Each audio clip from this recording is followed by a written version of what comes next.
صباح الفل عليكم. الحرارة 44، الجو بجد لا يطاق. يعني بصوا بنخر في ميه واحنا قاعدين في بيوتنا، ربنا يرحمنا. فجايبه لكم حاجة حلوة بقى تطر على القلب النهارده. ايه هي؟ ليمون. في احلى من ليمون؟ ليمون بنعناع كده وحبة حاجات هنعملها مع بعض. يلا بينا نشوف هنعمل ايه. يلا بينا. اول عصير هنعمله معانا يا حلوين الليمون. معايا الليمون ومعايا النعناع، تمام، ومعايا السكر. هو ده اللي هنستعمله. هحط الليمون بتاعي في الخلاط واحط كام ورقة نعناع كده وحبة سكر، تمام ماشي. وهنحط حبة مية مع بعض. نزلنا حلوين بربع بس مج من المية، ربع مج، ونضرب في الخلاط بتاعنا. وهنجيب ايه يا جماعة؟ هنجيب المصفى ونصفي العصير بتاعنا. اهو بس عصير في 3 دقايق بتعمليه. صفينا كده، يلا نشوف هنعمل ايه. هنعمل ايه يا حلوين؟ هنزل بالتلج بتاعنا اهو. تلج اهو، تمام زي ما انتوا شايفين. هننزل بايه؟ بالعصير بتاعنا اللي عملناه، نعناع وليمون.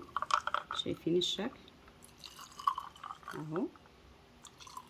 هكتفي بكده؟ لا طبعا. هنعمل ايه؟ هننزل بسفن او سبرايت، اي حاجه عندكم، سفن او سبرايت. احلى حبه عصير تشربيهم دلوقتي في الحر. الله الله الله. بصوا يا جماعه الشكل. نشربه بقى. واحد كده يشرب حاجه متلجه ولذيذه كده. يلا نعمل نكهه تاني. يلا بينا.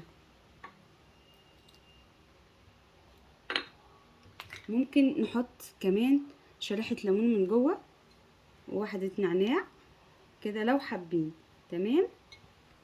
هنعمل نوع تاني يا حلوين. عباره عن ايه هقول لكم دلوقتي. هننزل بيه حلوين بالتلج بتاعنا، تمام. وهننزل بتبس الرمان مع بعض اهو.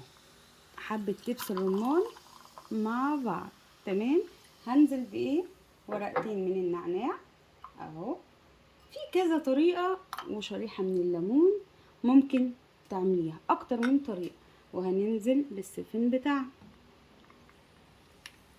في عندك حاجات كتير جدا جدا جدا جدا ممكن تعملي بيها. انا عشان مطولش عليكم فانا عملت النوعين دول بس معاكم النهارده. حاجه بجد ترطب على القلب. الله الله الله. نمسح بقى مكاننا كده، نروق اهو. احلى عصير ممكن تعمليه في ثواني بجد. بصوا يا جماعه الشكل بس يفتح النفس ان انت تشربي عصير متلج كده في الحر اللي احنا فيه. اعمليه بقى بكذا نكهه، مش باللي انا عاملاه بس، اكتر من حاجه. ست البيت شاطره، ست البيت هتتعامل. حاجه سريعه، حاجه بصوا تحفه تحفه بجد، جميله جدا جدا جدا. اعملوه وجربوه. متنسوش في اللايك والشير وتفعلوا الجرس عشان يوصلكم جديد. وبالهنا والشفا.